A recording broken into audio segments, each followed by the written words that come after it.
Mechanical governors, and Woodward's had many mechanical governors out there, PG governors, UG governors, TG governors. Right now, I think the last time I looked, there was we'd shipped 48,000 TG governors. So think of that, 48,000 TG governors, and now not all of them are out there still in the marketplace. We understand that, but many, many thousands, tens of thousands are. However, with the TG governor, it's a solid product, and we continue to sell it today. A lot of people love buying it today. It's a low cost, it's a great control system. It does have its set of limitations. And so a lot of the direction now that the people that we've talked to that are migrating from TG governors to Peak 1, used to be Peak 150s, now Peak 200s, are really trying to, for a couple reasons they're migrating. One is for automation. And automation, they're trying to reduce the number of people that they have to have, plant personnel out there, as well as safety. So safety has become a bigger and bigger issue too. In the past, it was thought that there should be a plant personnel, an operator, out by the turbine, starting the turbine up, and that way they could feel any problems with the turbine, they could hear it, they could monitor the turbine. Well, now as we know, now there's vibration monitoring equipment, bearing temperature monitoring equipment, speed sensing. There's all that machine is completely monitored, so now you don't need people out there next to the machine. And what people realize when somebody is out next to the machine, and we already talked about it, these are dangerous machines. So now it's a safety risk, and now insurance companies are saying, listen, when you start up your plant, you shouldn't have people out next to these machines or next to these rotating equipment that could kill, maim, hurt somebody, right?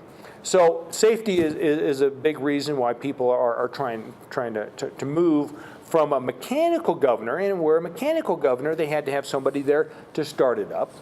Now with the electronic control systems, you can sit back in a safe control room, push the button, and the unit automatically warms up, starts up, and the plant's up and operational. Simply from a push of a button in a safe, in the safety of a control room. Performance is another one.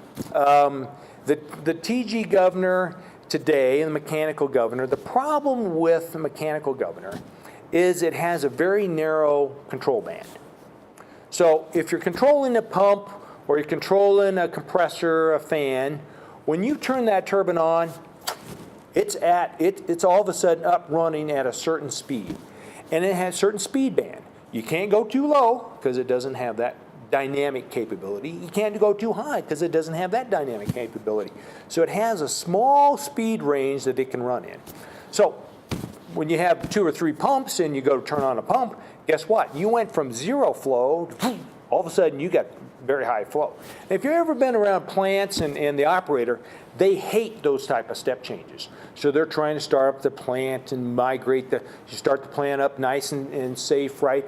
And all of a sudden they turn on this pump and boom, it's spinning, they're running around adjusting flows and rebalancing their plant out, right? With an electronic control system, that's not true. Their speed band and the range of the dynamics is much greater. So now they can, safety of the control room, push a button, it comes up and runs that pump at a very low speed. They go, okay, I need to dial in a little bit more flow. They can dial in a little bit more flow by setting a set point to it. So performance and that dynamic, that capability to just improve the startup and the shutdown and the process of their system. That's another real reason why people move from mechanical to electrical. Safety and really just performance and ease of starting and stopping the plant. Quite often we don't think of that, or a lot of people don't think of those reasons, but those are probably the main reasons why people, as we said, move from a TG governor or PG governor to a simple Peak 150 and now a Peak 200 that even has more of an interface to that plant DCS. In the past, typically the Peak 150 just had a 4 to 20 milliamp signal going across, some set points going across.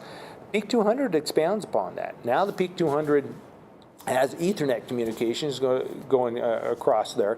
So as people upgrade their plant DCS and everything works more off an Ethernet network, you can interface that way.